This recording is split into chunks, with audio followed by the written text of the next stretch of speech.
자, 안녕하세요. 매일경제신문 자이언트TV 추동훈 기자입니다. 자, 요즘 해외 주식에 관심 엄청들 많으시죠? 서학개미 운동이 굉장히 활발하게 이루어지고 있는데 직접 투자하는 거 좀 위험하고 부담스러운 분들도 계시다고 해요. 그래서 ETF를 통해서도 해외 주식에 투자할 수 있다는 거 알고 계셨나요? 이 부분이 어떻게 되어 있는지, 국내에 상장되어 있는 해외 투자형 ETF들이 무엇이 있고 어떤 내용이 있고 어떤 특징이 있고 어떤 걸 조심해야 되는지를 한번 살펴보도록 하겠습니다. 구체적인 설명을 하기 전에 해외 시장에 투자한 ETF가 어떻게 구성되고 운영되는지 한번 설명해 주실 수 있으실까요? 리스크라는 부분이에요. 리스크? 네, 뭐냐면 앞서 말씀해 주신 대로 이제 테슬라에 투자한다, 네. 뭐 페이스북에 투자한다, 아마존에 투자한다, 뭐 애플에 투자한다, 뭐 다 좋죠. 네. 그 기업들의 면면들을 기업 분석을 해보면 얘는 계속 투자를 해야 될 기업인 것 같아요.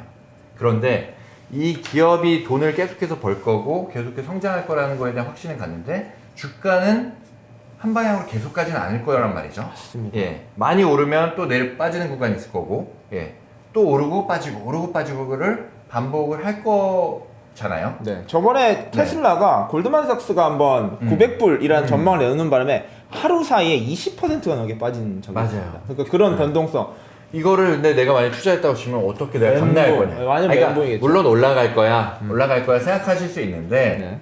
이게 20% 많이 빠졌다. 네. 그래서 내가 1억을 투자했는데 6천만 원이 됐다. 이거를 올라갈 거야 생각하면 좋은데 이 마음이 너무 아파요. 하실 수 있으세요? 6천에서 올라갈 저는 거예요? 그 정도의 돈이 없어서. 네. 네. 그래서 사실 좀 분산 투자를 하셨으면 좋겠다. 그럼요. 라는 측면이 이제 첫 번째 부분이고요. 네. 예. 그런 분산 투자를 ETF가 국내에 있는 ETF들이 많이 도와드릴 수 있다라는 네. 거고, 네. 두 번째는 비용적인 측면이에요. 네.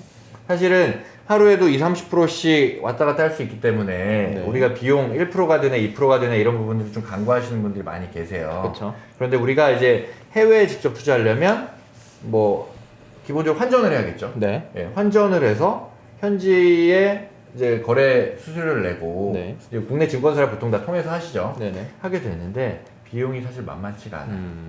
적게는 1%대에서 많으면 2%대까지 갑니다. 네. 그러니까 뭐 기대 수익을 20-30%, 50%, 100% 가져가기 때문에 1-2%가 적다, 뭐 의미 없다라고 생각하시는 분은 상관이 없는데, 네.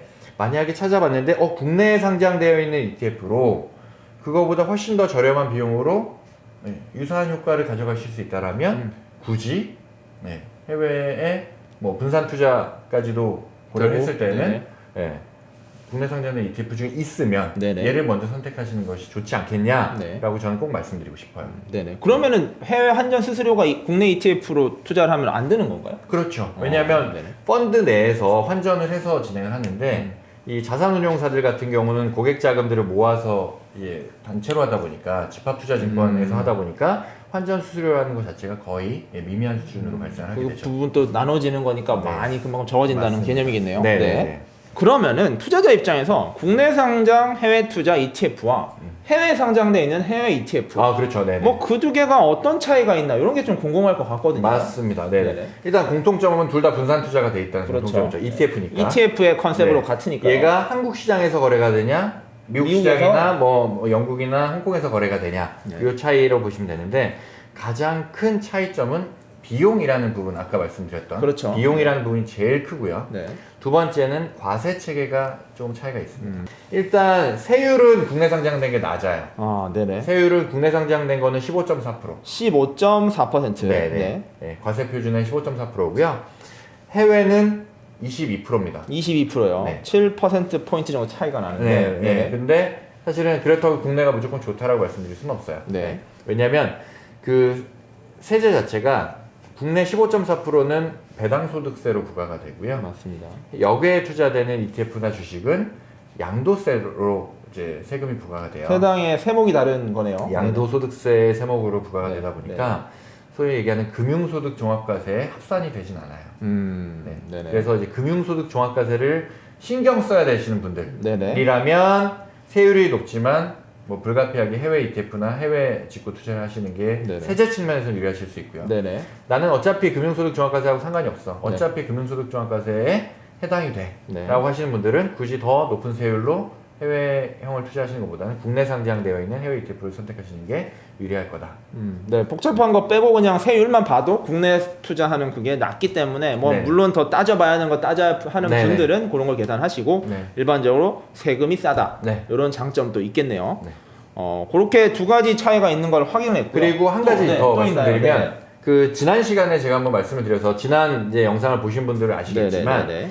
국내 상장되어 있는 ETF들은 환을 해지해 놓은 친구들이 좀 많아요. 네네. 네, 그래서 우리나라 투자자가 선택 옵션지가 하나 더 생긴 거죠. 네네네. 그러니까 나는 환율 변동은 고려하고 싶지 않아 하시는 분들은 국내 상장되어 있는 해외 ETF 중에 해지형. 네. 해지형을 선택하시면 네. 그런 부분들에 대해서 선택 옵션을 더 가져가실 수 있다.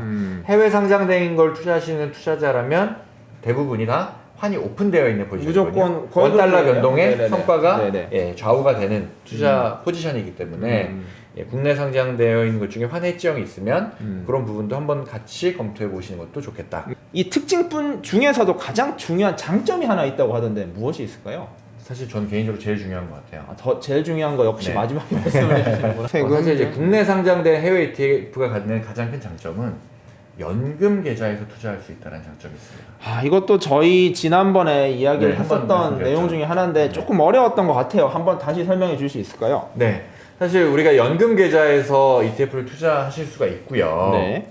개인연금이라고 불려지는 연금 저축 계좌, 네. 그리고 퇴직연금 계좌에서 다 ETF를 투자하실 수 있는데 네. 이 세제 혜택이라는 측면이 크게 세 가지가 있죠. 네. 첫 번째는 연말에 세액공제. 세액공제가 있죠. 세액공제가 있고 두 번째는 과세 이연이라는 즉 지금 이 연금 계좌에서 투자를 하면 지금 세금을 떼지 않고 나중에 뗀다라는 그쵸. 과세 네. 이연의 효과가 있고 세 번째는 세율 자체가 낮아진다는 효과가 있어요. 네. 나중에 퇴직소득세로 받으면 3.3에서 5.5%만 내면 되니까 네. 이 세 가지의 세제 측면에서 혜택이 있는데 그 세제 혜택을 극대화하려면 연금 계좌에서 해외 투자형 ETF 혹은 해외 투자형 펀드를 선택하시는 게 가장 바람직하거든요. 네. 그건 왜 그런 거죠? 국내 주식형은 원래 세금을 안 내니까. 그렇죠. 원래 안 내니까 오늘의 주제인 뭐 해외 네. 이게 역외에 있는 ETF 혹은 역외에 있는 주식은 연금 계좌에서 투자를 할 수가 없어요. 국내 상장되어 있는 해외 투자형 ETF들만 투자를 하실 수가 있거든요. 네네. 그래서 연금 계좌에서는 ETF를 적극적으로 해외 ETF를 적극적으로 활용하실 것을 권장해 드리고 싶다. 네. 뭐 실제로도 그런 식으로 운영이 많이 되기도 많이들 한다고 하고 계세요. 들었습니다. 네, 네네. 실제로 많이 우리 개인 투자자분들께서 네네. 너무 스마트하셔서 이제는 네. 알아서 잘 하고 계세요. 네, 뭐 그 부분에 대한 중요한 포인트를 한번 체크해 줄 필요가 있겠습니다. 그렇다면 그 중에서 이렇게 투자하기에 적합한 것들이 무엇이 있을지 한번 이야기를 해봐야 될 것 같은데요. 일단 이제 2020년도의 흐름이 어느 정도 좀 이어지지 않을까라고 생각을 하고 있어요. 성장을 거듭해 나가는 기업들의 투자가 되는 뭐 나스닥 네. ETF들 그리고 빵 플러스와 같은 ETF들 그리고 이제 중국으로 좀 넘어가면 사실 네. 중국이 미국 대비해서 지난 몇 년간은 좀 조금 부진했죠. 부진이라기보다는 부진까지는- 좀 덜 올랐죠. 덜 올랐다. 덜 올랐죠. 네. 덜 올랐는데 이 중국도 이제는 조금 세분화해서 봐야 되는 게 중국의 뭐 은행이나 뭐 금융업이나 혹은 네. 소비재 이런 쪽들도 봐야겠지만 중국의 이제 빅테크, 플랫폼 기업들, 네네. 플랫폼 기업들, 핀테크 기업들 이런 쪽들 테크 기업들에 대해서 조금 더 관심을 갖고 좀 바라봐야 되는 게 아니냐라는 의견들이 많아요. 네네. 그래서 이제 뭐 그런 관점에서 이제 뭐 차이넥스트라는 차이넥스트, 네네. 지수도 있고 ETF가 있고 항생테크라는 ETF. 항생테크가 지난달에 지난주에 12월 달에 12월이죠. 아니, 지난주에 상장이 출시가 됐죠. 돼서 이제 출시가 돼서 관심도가 꽤 높아요. 네. 저희가 또 지난 편을 한번 살펴보시면 항생테크에 대한 이야기도 좀 나눠봤습니다. 네네네네. 네. 대만은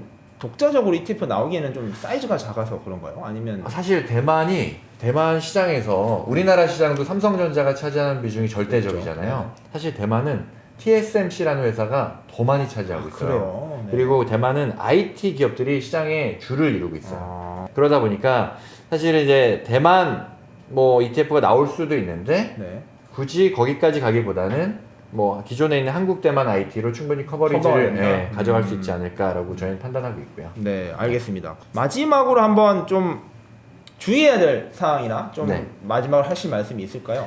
또 저는 되게 중요하다고 생각하는 부분이 있어요. 뭐냐면 우리가 이제 좋은 ETF가 뭐냐. 네. 당연히 보수가 저렴해야 될 거고요. 그쵸. 거래가 잘 돼야 될 거고 사이즈도 좀 커야 될 거고요. 네. 뭐 그리고 뭐 첫 시간에 말씀드렸지만 추적 오차라고 하는 그 기초 지수를 잘 따라가야 될 거고 뭐 이런 부분들이 있습니다. 네. 그런데 실제 성과와 가장 직접적으로 연결이 되는 거는 네. 이 어떤 ETF 선택했을 때 그 ETF가 적정 가격을 기준으로 해서 네. 얼마나 내가 싸게 사서 네. 비싸게 팔 수 있는 ETF냐, 네. 즉 괴리율이 적은 ETF냐라는 네. 부분이에요. 네. 네. 그런데 이제 오늘 해외 투자형 ETF를 말씀을 드리다가 이 말씀 드리는 가장 큰 이유는 해외 투자형 ETF들의 경우는 이 매수 매도에 대한 호가 환경, 호가 스프레드, 즉 이 가격이 벌어져 있는 정도가 사실 좀 큰 편이에요. 국내 주식형보다. 그래요. 네. 네네네. 자칫하면 비싸게 사고 네. 싸게 파는 우를 범할 수 있는 ETF가 적지 않아요. 그 이유가 아무래도 해외 투자되는 ETF다 보니까 그 유동성을 공급하는 증권사 LP LP들이, 예, 네. 분들께서 이 아주 적은 호가 스프레드로 유동성을 공급하기가 좀 어려운 부분이 있어요. 그런가요? 난이도가 좀 있습니다. ETF는 한 가격이 한 틱이라고 불려진 게 5원 차이예요. 5원. 네네네. 얼마나 이게 더 가격이 적게 벌어져 있는 ETF냐를 네네네. 확인하시고 네. 그 ETF를 매매하시는 게 보수보다 거래 수수료보다 훨씬 더 중요하실 수 있다. 더 중요할 수 더 있어요. 중요할 수 있다.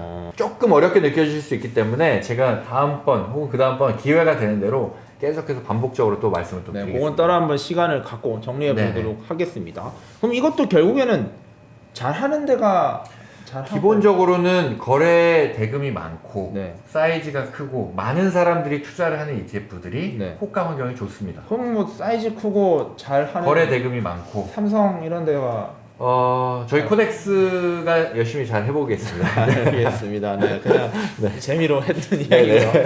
국내에 상장되어 있는 해외 투자 ETF 무엇이 있고 어떤 식으로 운영되고 어떤 장점이 있는지 등을 한번 살펴봤고요. 마지막으로 어떤 점을 주의해야 되는지까지도 잘 꼼꼼하게 정리해봤습니다. 오늘 굉장히 또 유용한 시간이었던 것 같습니다.